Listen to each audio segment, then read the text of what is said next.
Acá estamos, indagando de una forma cada vez entrando lo más profundo que podamos, tratando de, o haciendo el intento de comprender esta cultura. Tenemos una cultura que está constantemente dividiendo entre bueno y malo, entre correcto e incorrecto, entre lindo y feo, entre sano y enfermo, en fin. Así funciona la mente disociada y así de alguna forma se va construyendo el diseño, ¿no? El diseño del humano con su distorsión.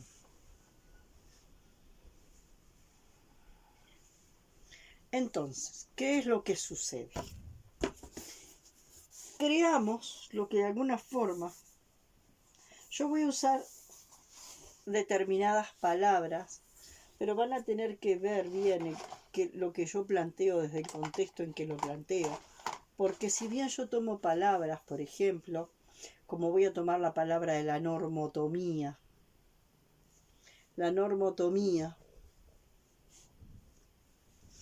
que utiliza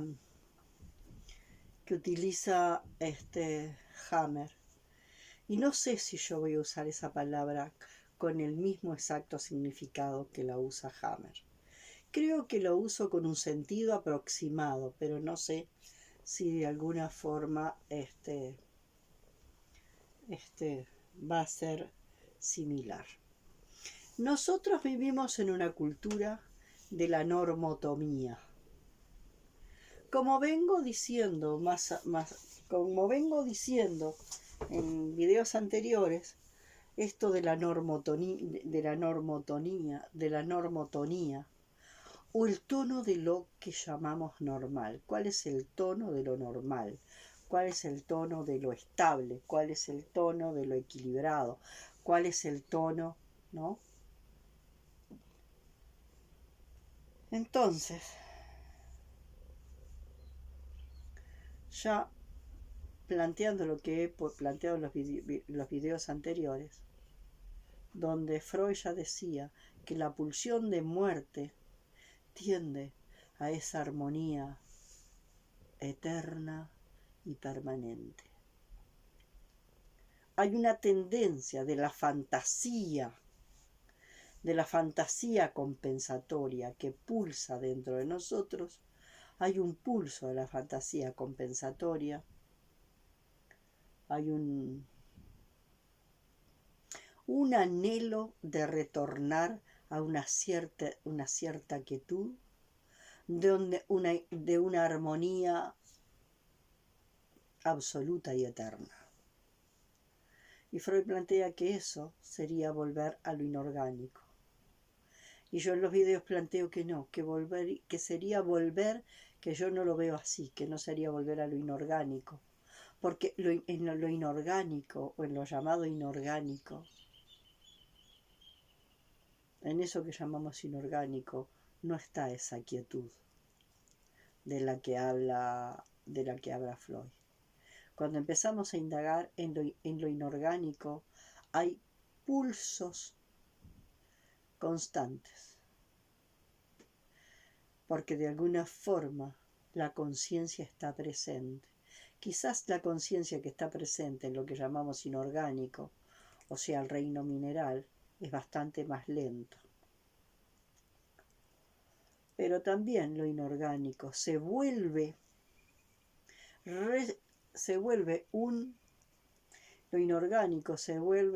recipiente que carga memorias.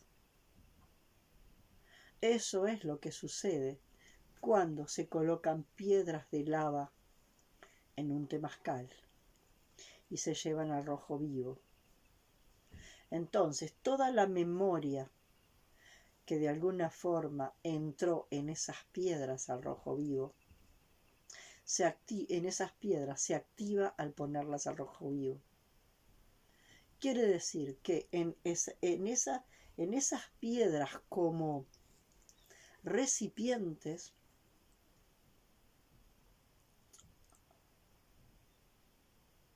hay una cierta cantidad de biofotones. Biofotones que tienen muy diferentes procedencias.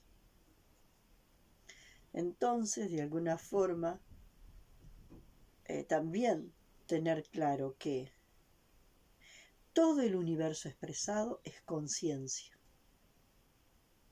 manifestándose a través de los elementos que componen el universo expresado y de lo que vincula a esos elementos, las redes de cordones intervinculares y la sustancia que de alguna forma compone lo que de alguna compone y amalgama esos elementos. Yo siempre hablo que sería como que en la sopa primal, que sería esa suerte de los podíamos denominar como vapores, pero no son vapores tampoco, porque los vapores ya hay elementos. Lo podemos imaginar como vapores, pero no son vapores. Pero imaginémoslos como vapores, esa sopa primal como una suerte de vapores de distintos colores que de alguna forma se mueven como esa sopa primal, y en esa sopa primal empiezan a aparecer grumos. Y esos grumos son lo que vamos a denominar elementos materiales, ¿no? Lo más concreto que compone el universo expresado. Ahora, esos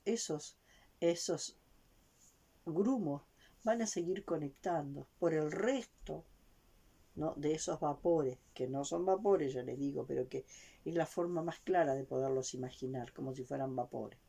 En realidad serían flujos energéticos, ¿no? Nubes de flujo, de distintos flujos energéticos. Pero nosotros vamos a darnos una pequeña licencia simbólica para poder imaginarlos como vapores sabiendo que no son vapores. Pero es lo que de alguna forma nos ayudaría a representar como movimientos, ¿no?, de esos flujos de energía, ¿no?, de distintos colores y distintas frecuencias vibracionales y demás que se mueven. Ahí aparecen estos grumos que van a formar los elementos concretos, ¿no? Y esos grumos siguen estando dentro de esa sopa primal. Y además, dentro de esa sopa primal generan cordones vinculares a través de los que se mantienen conectados.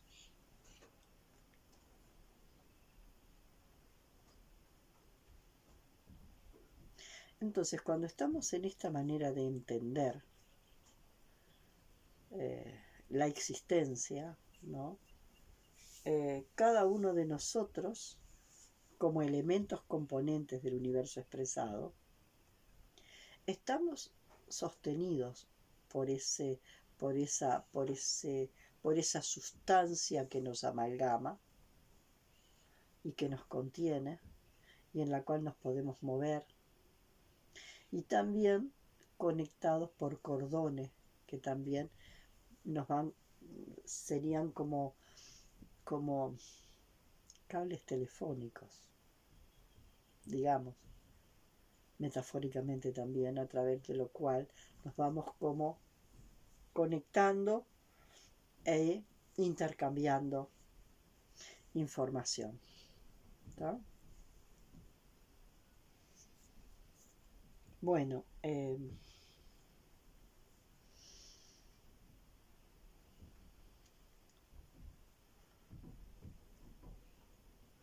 entonces, todo el universo expresado proviene de ese estado anterior que es el estado de la nada, del no ser. Esa nada, ese no ser, de pronto quiere comenzar a ser. Y cuando quiere comenzar a ser, ese no ser que quiere comenzar a ser, luego quiere comenzar a existir. Nada, no ser, que quiere comenzar a ser, y este ser, donde ya empieza a existir como esencia, quiere bajar a ser existencia. Y cuando quiere bajar a ser existencia es cuando esa esencia que toma en primer lugar la forma de sopa primal, luego en esa sopa primal empiezan a aparecer esos grumos, que son los elementos concretos. El querer volver al estado de absoluta armonía es querer volver al no ser. Como si hubiera una memoria en algún lugar nuestro de ese estado del no ser.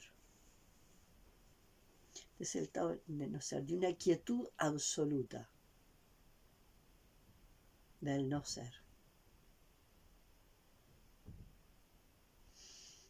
Una quietud absoluta y eterna. Entonces, ahí en ese volver a esa quietud absoluta y eterna del no ser, estaría funcionando la pulsión de muerte. Lo que plantea Freud es que la pulsión de vida se manifiesta a través del conflicto. La pulsión de vida se manifiesta a través del conflicto. También lo dice Hellinger. Sin conflicto no hay vida. Seremos robots moviéndonos en automático para acá, para allá, para acá, para allá, pero sin conflicto no hay vida. También es cierto que nos podemos quedar dando vueltas en el mismo conflicto, porque la resolución del conflicto implica la vuelta completa. Y esa vuelta completa, si la hago así, es una vuelta completa, y cuando vuelvo acá, esto me permite un salto cuántico hacia otro nivel más alto, y esto me permite un salto, y así se va moviendo en espiral. El tema es que sin conflicto no hay vida. Yo diría, sin conflicto no hay existencia. La esencia se quedaría en ese estado del ser inmanifiesto, como potencialidad de poder llegar a ser y existir, pero que entonces solo es posible que la vida se manifieste a través de ¿qué? Del conflicto. Un conflicto que de alguna forma logra resolverse. Y para resolverse, ya lo veíamos, ¿no? Se necesita un ciclo completo. ¿Está?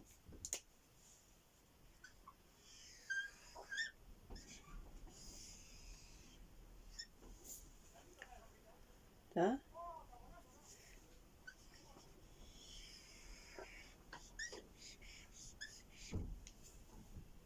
¿Qué es lo que nos pasa generalmente? Lo que nos pasa generalmente cuando se da la adicción al conflicto es que hacemos esto. Y volvemos. Y es el mismo conflicto, y es el mismo conflicto. Se abre.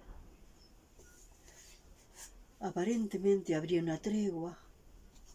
Se cae y vuelve. Aparentemente en este punto había una tregua. Se cae y vuelve. Pero cada vez que vuelve, vuelve con mayor actividad, con mayor virulencia el conflicto, porque no hay resolución. Porque ¿qué le está faltando para que la resolución exista?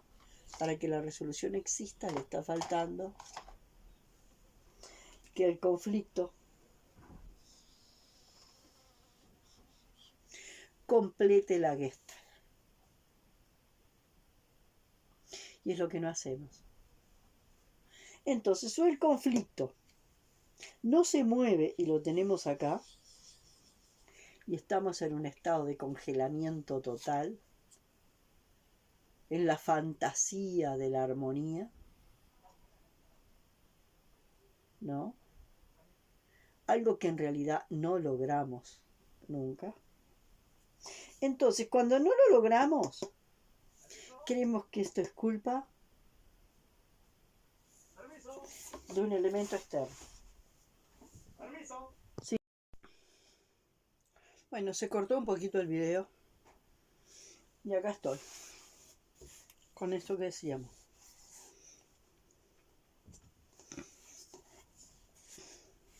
Como no podemos estar en este estado,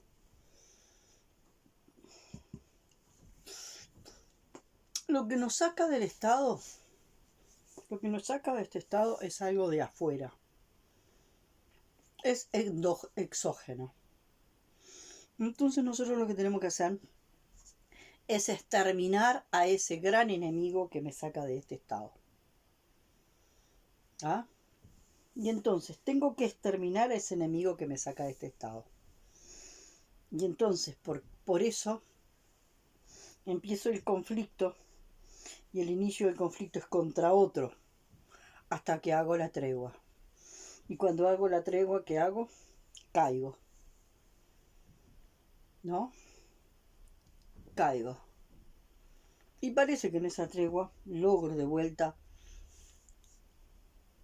acercarme un poquito a ese estado de armonía en esa tregua, pero que no es una armonía, que no se parece en nada a esa gran armonía, que de alguna forma yo tengo memoria, que es como si tuviera la memoria de ese estado del no ser.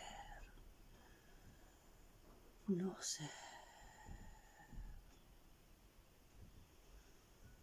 No sé.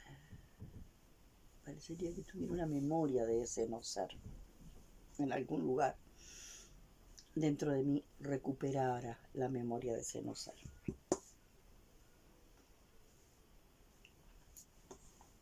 Cuando en alguna de las veces yo me doy cuenta que el enemigo no es el otro, que no hay enemigo afuera, sino que eso que hay ahí afuera en realidad es algo que se manifiesta adelante mío y me espeja algo que yo no tengo resuelto dentro. Entonces yo acá es cuando puedo empezar recién a percibir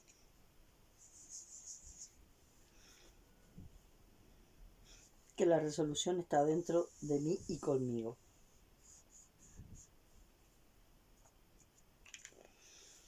Entonces, que hay algo que tiene que ver con que ese conflicto que primero lo veo con el otro y lo quiero exterminar, y ese otro que se pone enfrente y me muestra mi dificultad, ese otro que es el pinche tirano, es lo peor que me pasó en la vida.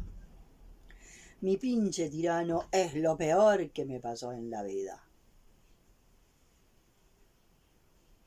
Y el pinche tirano, en realidad, viene justamente a ponerte entre la espada y la pared. ¿Ah? Pero cada vez que aparece un pinche tirano en nuestra vida, si nosotros no somos capaces de comprender qué es lo que está sucediendo, ese pinche tirano va a ser lo peor que me pasó en la vida. Lo peor que me pasó en la vida. Y así lo vemos, porque hasta ahí nos llega nuestra capacidad de comprender. Nosotros podemos decir que lo que ese pinche tirano me presentó fue demasiado para mí, y que no tuve más remedio que a retirarme. A veces tenemos que retirarnos de determinados pinches tiranos. Pero cuando nos retiramos de determinados pinches tiranos es porque nosotros no tenemos la capacidad de procesar lo que el pinche tirano nos manifiesta. ¿Qué es el pinche tirano? Yo siempre lo llevo a la metáfora del fútbol. El benefactor es la gente que está en las tribunas y me dice, vamos, vamos, vamos, vamos, vamos. Los aliados son los compañeros de equipo, y el pinche tirano es el que me viene a marcar y me la viene a poner difícil.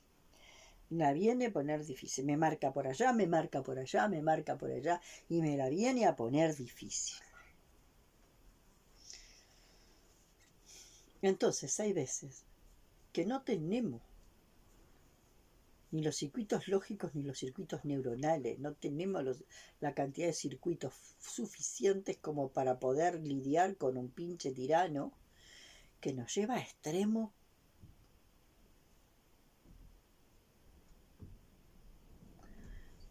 imposibles. Bueno, este que aparentemente es el que nos lleva al conflicto porque nos saca de ese estado, de esa fantasía de paz, de armonía, de serenidad eterna, ese es nuestro pinche tirano. Y cuando nos damos cuenta que es nuestro pinche tirano, empezamos a transitar esta otra mitad. Y entonces ahí es cuando podemos empezar a hacer este movimiento.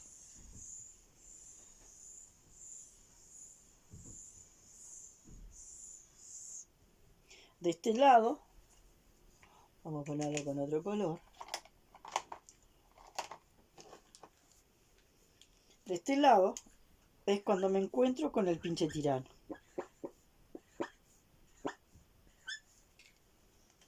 ¿No? Llamale como quieras. El pinche tirano que es otro de afuera o el pinche tirano es una misma herida con la que me encuentro. Me encuentro con el pinche tirano y logro resolver el asunto. Una capa del asunto. Ningún asunto está totalmente resuelto. Y logro resolver, y logro resolver, y logro resolver, y logro resolver, y logro resolver, y así seguirá. Entonces, esto se da cuando somos capaces de dar la vuelta entera. El adicto al conflicto está siempre en el mismo conflicto. Porque el otro es lo peor que me pasó en la vida, porque el otro es el enemigo, porque el otro es el causante de toda mi desgracia, porque el otro es. Y el otro puede ser mi pareja, puede ser mi madre, puede ser mi padre, puede ser mi hermano, puede ser mi vecino, puede ser mi compañero de trabajo, puede ser cualquiera. Puede ser un patrón de conducta que se me aparece 1000 veces, puede ser un trauma que se me sigue apareciendo 1000 veces. Podemos inventar un otro, que es el gran otro, un gran otro que es el creador de la Matrix, como si la Matrix fuera creada por una entidad fuera de nosotros, una entidad maligna fuera de nosotros, y como si la Matrix no fuera la creación, no fuera creada por todo lo que nosotros hemos. La Matrix no fuera creada por todo lo que nosotros hemos evitado ver, reconocer, ver, comprender, explorar y procesar. Entonces, qué cómodo es decir que la Matrix es creada por un gran otro. Y nosotros somos las pobres víctimas que estamos siendo usadas por un gran otro maligno que creó la Matrix para meternos dentro de la Matrix y esclavizarnos. La Matrix es una co-creación de todos los seres humanos que comenzaron a tener una mente racional disociada. Porque de alguna forma el humano en su evolución se desprendió de las otras inteligencias. Se desprendió en primer lugar de la inteligencia organísmica, se desprendió de la inteligencia emocional y se quedó absolutamente referido a la inteligencia racional. Y ya sabemos que la inteligencia racional produce pensamiento, generalmente pensamiento neurótico. Entonces, en la mente racional empieza la producción de pensamiento neurótico, sin parar. Y ese pensamiento neurótico da vueltas acá. Entonces, con esto que tenemos de la normotonía, les voy a explicar cómo funciona esto de la normotonía. La normotonía que tiene algo de monotonía. no por casualidad.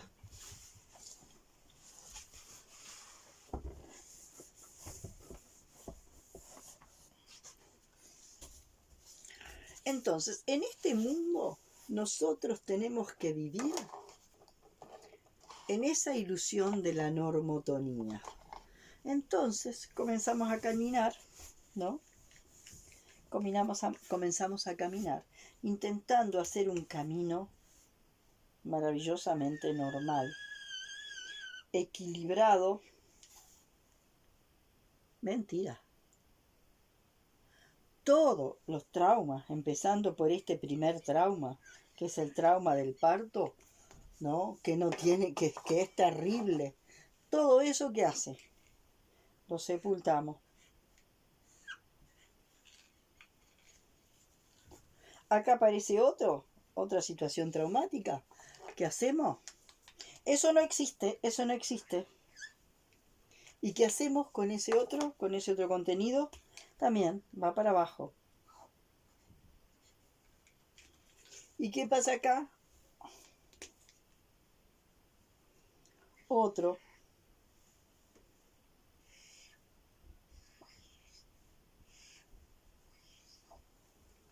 Y seres humanos que viven en negación, ¿qué van haciendo? Esto no existió, esto no existió, esto no existió, esto no existió, esto no existió.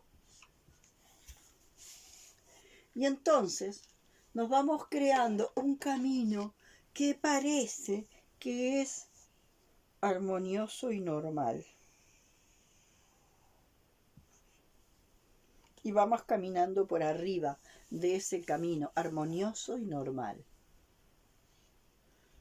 Pero todo esto que enterré, ¿empieza a qué?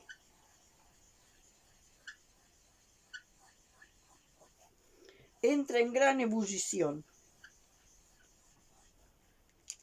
¿no? Entra en gran ebullición. Hasta que un día esa normotonía forzada, porque en la naturaleza no existe esto. En la naturaleza no existe eso. Cada una de estas situaciones traumáticas se saca hacia arriba y se resuelve.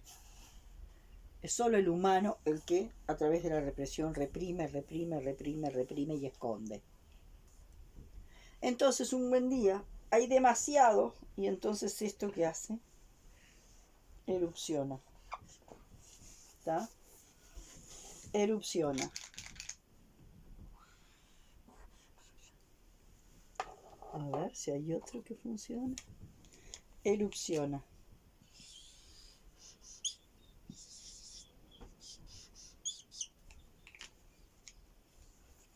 ¿Ah? Y al erupcionar se creó una grieta.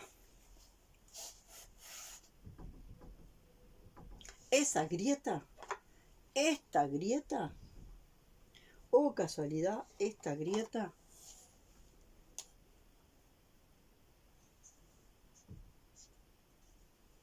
es la enfermedad psíquica o biológica.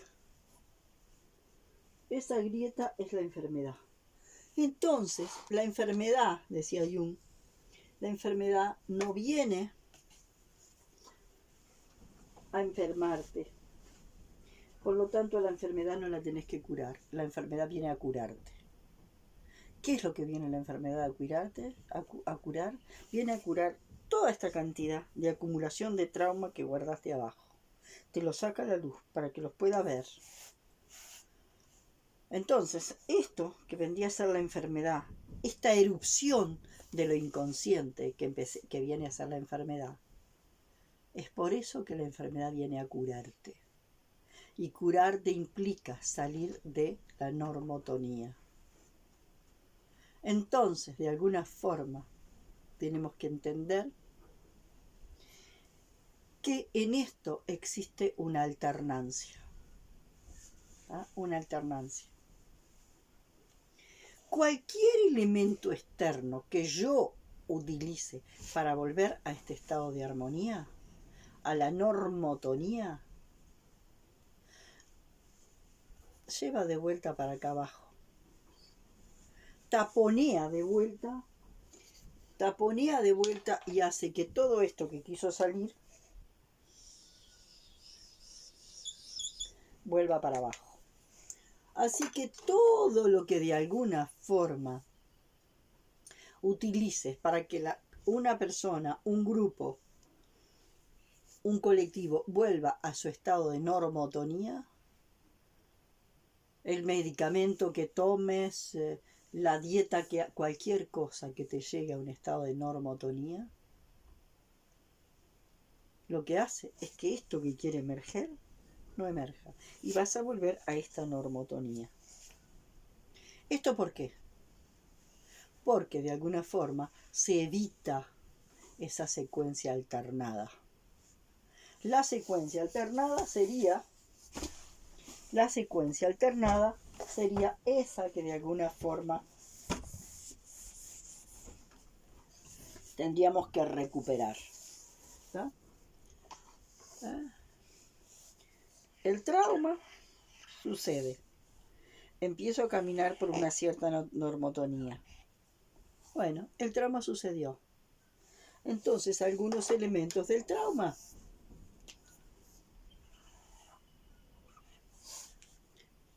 se sostienen. Por ejemplo, el trauma del parto. A los 15 días, yo digo, un niño ya está en un temazcal intentando resolver con su mamá el trauma del parto.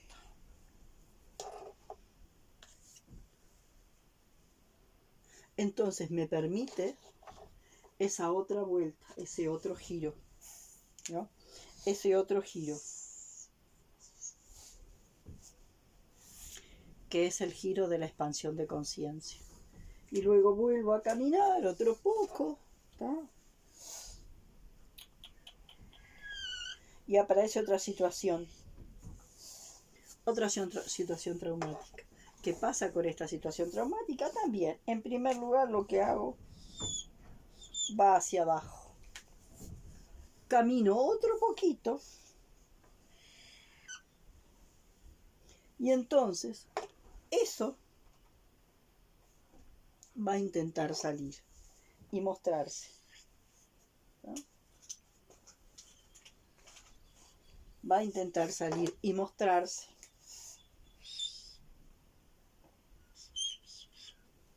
Y entonces yo lo puedo ver.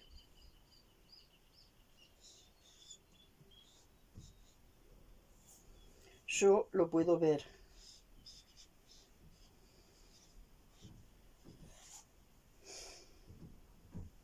Y cuando yo lo puedo ver, acá doy un salto de expansión de conciencia. Y acá voy a dar otro salto de expansión de conciencia.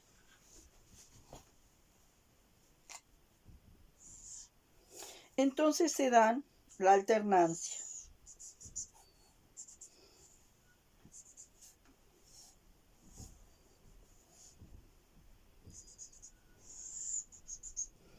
De los ciclos, mal llamados normales y anormales.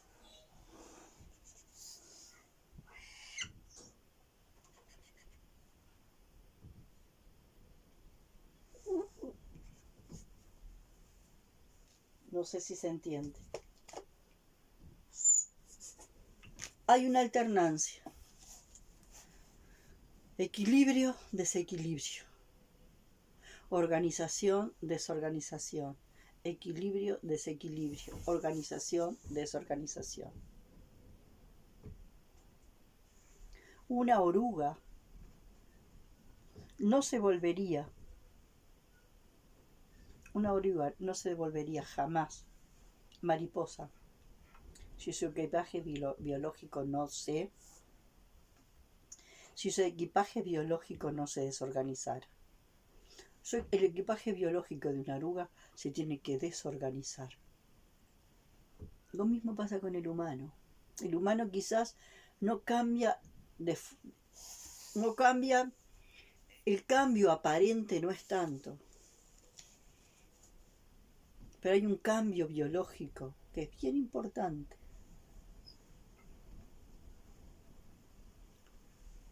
en cada una de las etapas. Y el equipaje biológico del humano no hace un salto tan grande en su desorganización y reorganización como el de la oruga que se transforma en mariposa, pero hay un cambio muy grande. Hay cambios hormonales, hay cambios biológicos, hay cambios hormonales, hay cambios neuronales, hay cambios anatómicos, fisiológicos muy grandes. Y cada una de esas transformaciones viene con una carga de trauma que necesitamos revisar.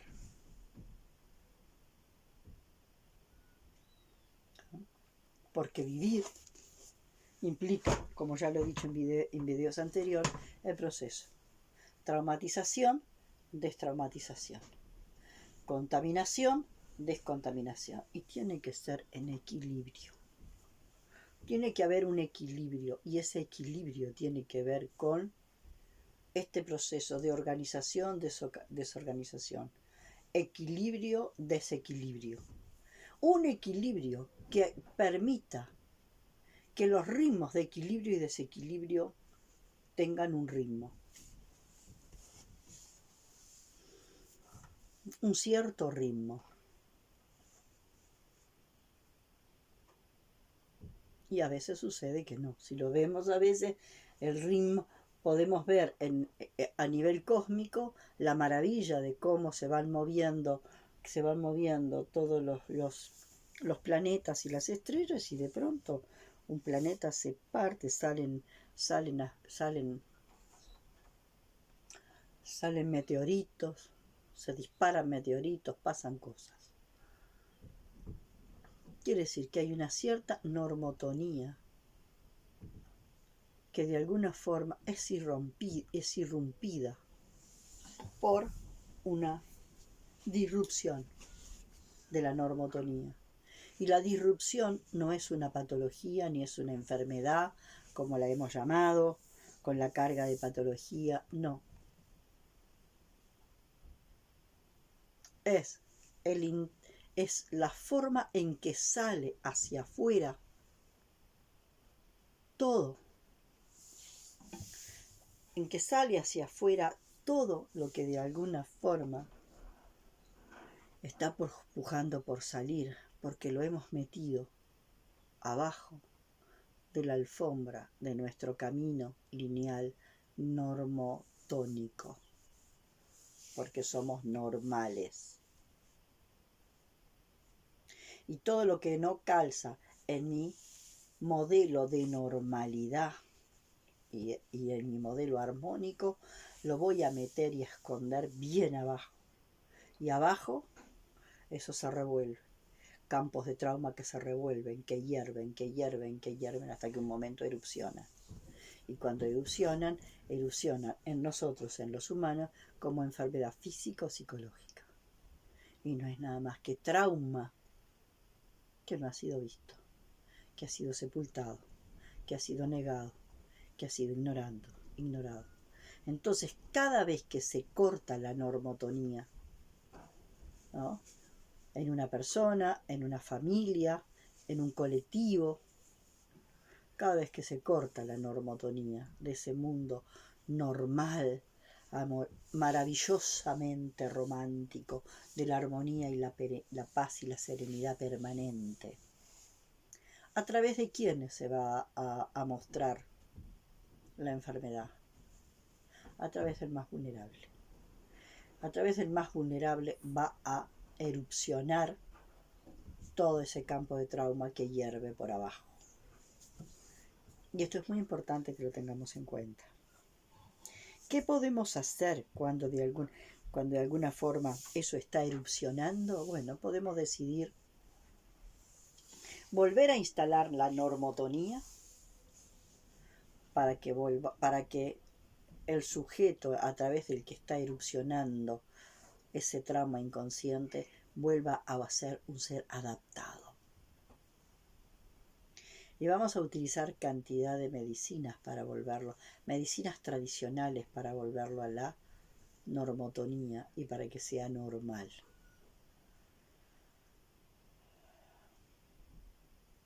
por lo cual le ponemos la tapa a todo lo que está ilusionando y lo volvemos de vuelta hacia abajo. Cuando reviente de vuelta, cuando estalle de vuelta, cuando erupcione de vuelta, una o dos o tres generaciones más adelante, va a irrumpir de una forma muchísimo más virulenta. Porque abajo se va cargando más. ¿Qué podemos hacer? Bueno, podemos lograr procesos de autorregulación. Podemos lograr procesos de autorregulación. Los procesos de autorregulación tienen que ver con procesos internos. Entonces acá tenemos dos formas diferentes de entender. Como decíamos, si la enfermedad es un fallo biológico, vamos a tomar elementos externos para reparar ese fallo biológico.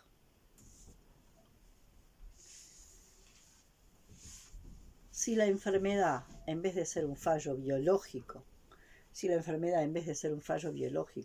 es una herida del alma, compuesta por la acumulación de trauma, que conforma eso que se llama complejo traumático,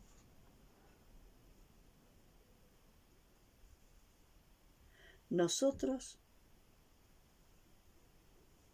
si queremos volver a la normotonía, al sujeto, a la familia, al colectivo, para que vuelva a la normotonía, al tono normal. La gente no está queriendo esa normotonía. El trauma está irrumpiendo. Miren lo que está pasando en Argentina. El trauma está irrumpiendo a ciegas. La normotonía, que de alguna forma era la monotonía que ponía uno de los candidatos, que parecía que regalaba su armonía para todos lados. No sé cuánto de armonía de verdad regalaba, pero su tono muy estudiado, muy normotónico, no funcionó. Funcionó esta rabia ciega de la gente. Esta rabia ciega que está empecinada en contra de un enemigo y que no se da cuenta que la historia no está por un enemigo externo. Que lo que de alguna forma genera esa rabia ciega no es por un enemigo externo, que en realidad es la carga de trauma que se sigue teniendo y circulando ahí abajo. Entonces, ¿cómo poder entrar a esa rabia ciega, y poder tomarla como insumo para poder comprender que todo odio es un trauma al que no se le ha prestado oído? Y que la normotonía que nos quiere encasillar en un uniforme de seres armónicos, permanentemente armónicos, y que aparece alguien que es un poco raro, porque se peina diferente, porque se viste diferente, porque habla diferente, porque piensa diferente, inmediatamente ya lo determinamos como un enemigo, porque con su manera de ser, de estar, de vestirse, de pensar, de actuar, nos interpela. Y cuando nos interpela, amenaza nuestra normotonía. Y vuelvo a decir, amenaza es ese intento que hace de alguna forma una parte de nosotros que quiere evitar el conflicto. ¿Se acuerdan de las fases? De las fases de la sanación. La primera fase de la sanación es la negación. No hay conflicto, no hay conflicto, no hay conflicto. Todos somos maravillosos, todos somos normales, todos somos divinos, todos somos wow, qué armonía, qué cosa más maravillosa. Negación, negación, negación. Ausencia de conflicto, ausencia de conflicto, ausencia de conflicto.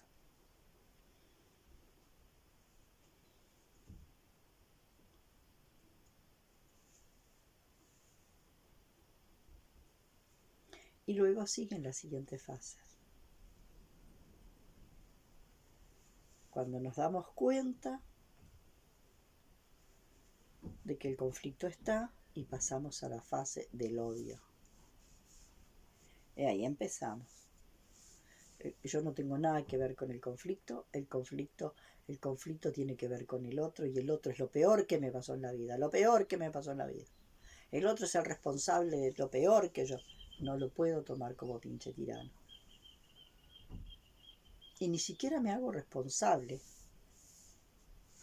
de haber transitado con el otro o haberme cruzado en el camino con el otro. Porque el otro es el único responsable y lo tengo que exterminar. Lo tengo que exterminar real o simbólicamente. Luego viene la fase de la negociación. Vamos a ver cómo negociamos con el otro para poder llevarla. Pero en la negociación no hay reconciliación. La negociación es ver cómo logramos negociar. La fase de la negociación, lo inconsciente sigue allá abajo revolviéndose. Es como hacer una tregua para negociar. Negociamos hasta con Dios. Dios, si tú me das tal cosa, yo te prometo que me corto el pelo y voy vivo rapado el resto de mi vida. O si me das tal cosa, te prometo que dejo de fumar. Negociación. La negociación es una forma de no hacerse responsable, de no entrar hacia adentro. En la negociación ninguna de las partes entra hacia adentro.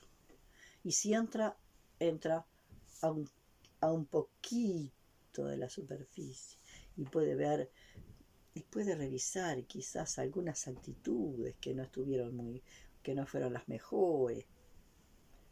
No entra a ver la línea de trauma que está en el inconsciente personal, conectado con el inconsciente familiar, conectado con el inconsciente de algunos colectivos, conectados con el inconsciente del gran colectivo. Y cómo de ahí erupciona todo. Bueno,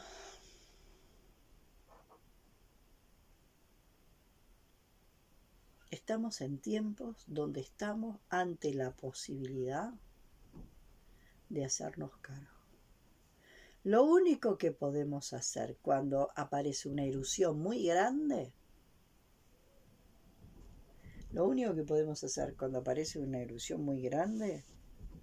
es regular lo que está erupcionando. Regular un poco lo que está erupcionando para que deje de ser incendio y pueda convertirse de verdad en encendido. Porque si está erupcionando a través de un individuo que no tiene capacidad para procesar todo lo que está erupcionando, se nos va a complicar. Es como si le vamos a dar guiso de lenteja a un bebé de 1 mes y medio. No lo va a poder digerir. Entonces podemos regular un poco lo que está erupcionando a través de la persona, regular un poco lo que está erupcionando a través de la persona, ¿no?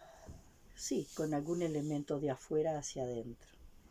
La historia es que vamos a regular de afuera hacia adentro, no vamos a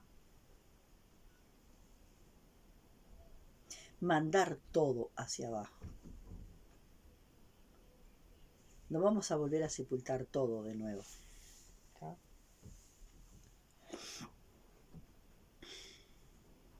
Y esto es bien importante.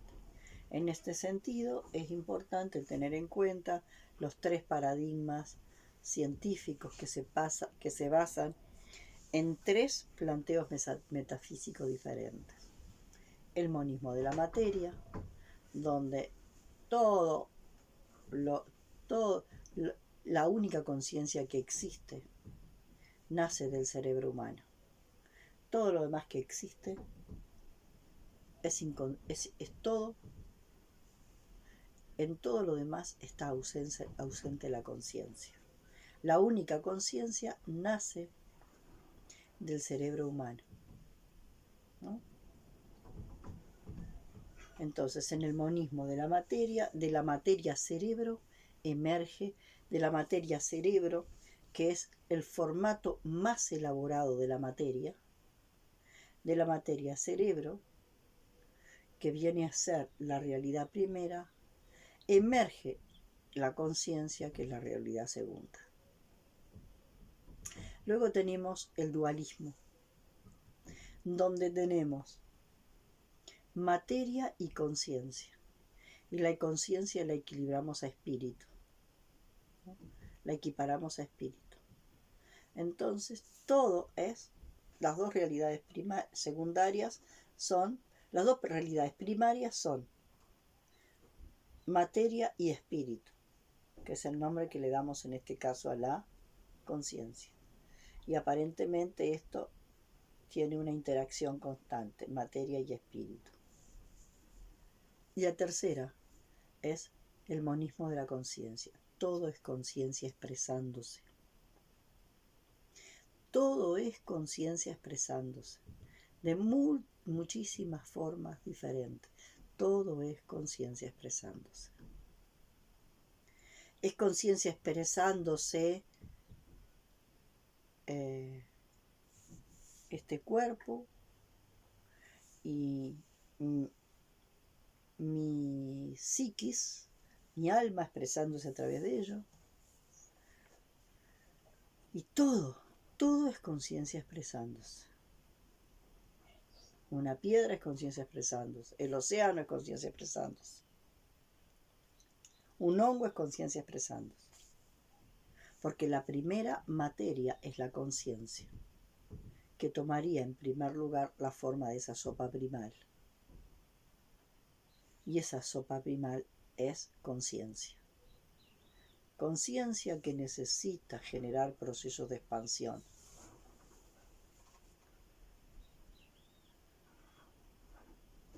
Bueno, por acá lo dejo hoy.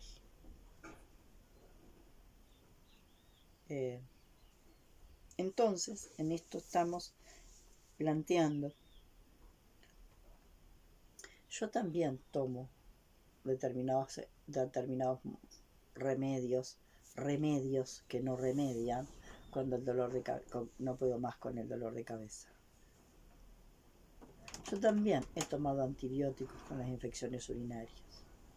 Y de alguna manera también, si hay un desborde, hay un desborde psíquico, me parece que para regular ese desborde psíquico a veces es necesario tomar cierta medicación que vaya de adentro hacia afuera.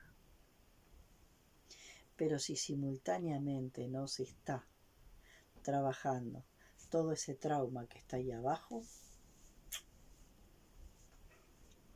comprendiendo qué es lo que viene viajando abajo de nosotros.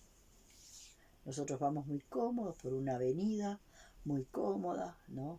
Todo en la normotonía, todo bárbaro, y de repente revienta. Y revienta siempre a través del elemento más vulnerable del sistema.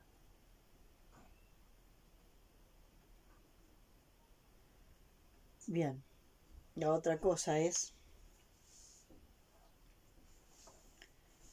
sobre el tema de la alimentación, que tanta gente está diciendo que bueno, que si las enfermedades las produce la alimentación o no las produce la alimentación. Yo ya les conté los que me pasó con mi hijo Acráneo. Yo culpé tremendamente a todos los que trataron la papa con radioactividad, y trajo como fruto un hijo Acráneo. Después terminé agradeciéndoles a ellos y agradeciéndole a que un brazo de la existencia los tomó y me trajo a ese hijo Acráneo. Pues ese hijo Acráneo, en determinado momento y en una constelación, me dice: querida mamá, yo te presto mis ojos para mirarlo al otro lado.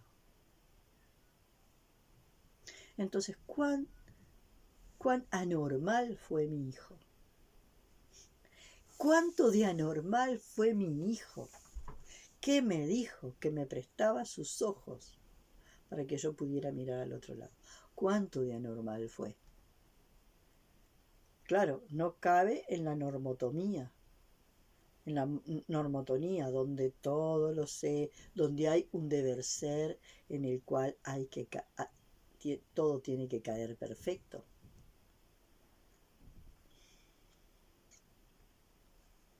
Entonces, un hijo acráneo rompió con la normotonía, irrumpió. Cuando indago más profundo, mira tú,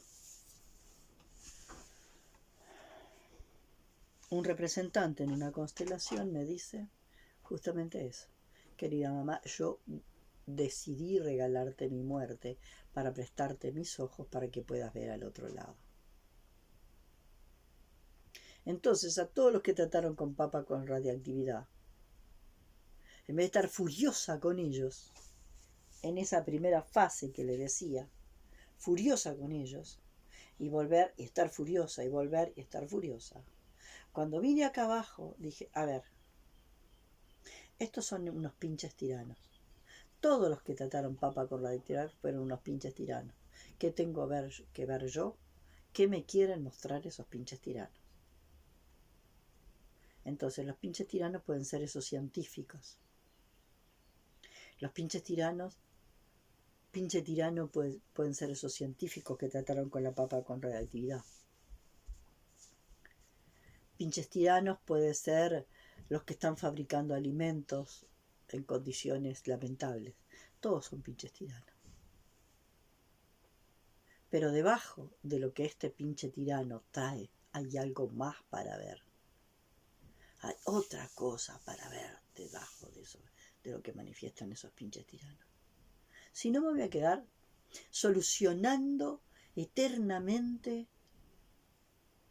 los supuestos defectos que crean los pinches tiranos. Y entonces los pinches tiranos crean alimentos que tienen mucha cantidad de tóxicos. Y yo voy a pasar la vida desintoxicándome de los alimentos tóxicos que crean esos pinches tiranos. Y no abro respecto a qué me quieren mostrar los pinches tiranos. No lo abro.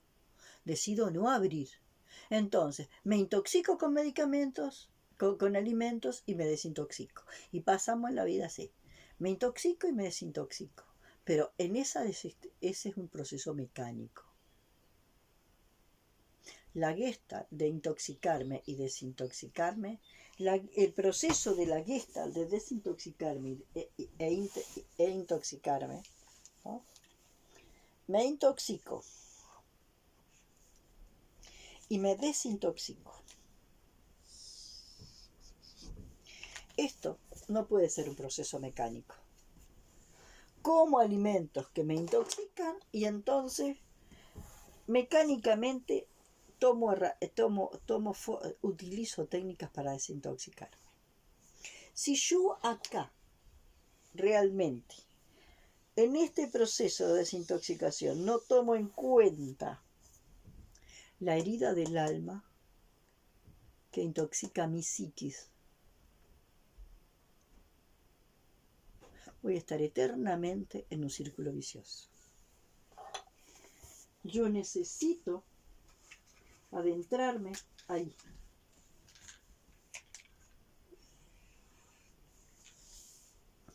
En la herida del alma que había detrás de este hijo acráneo. Entonces la desintoxicación no es solo biológica. La desintoxicación más importante es psicológica. Y la desintoxicación más importante es qué carga de trauma se está mostrando a través de este momento, de esto que erupciona. Si no, no tiene sentido. Igual con la contaminación. La contaminación más grande que existe no es la contaminación en el plano físico-biológico. Revienta en el físico-biológico, pero la contaminación más grande está en el plano 2 y en el plano 3. Y proviene de un plano 4 absolutamente distorsionado. La única forma es podernos parar en el punto 0 del plano 5. Y desde ahí, en el resto de los videos, yo explico, yo cuento, yo muestro cómo se puede operar cuando uno se para en el punto 0 del plano 5. Bueno, hoy lo dejo por acá. Hasta pronto.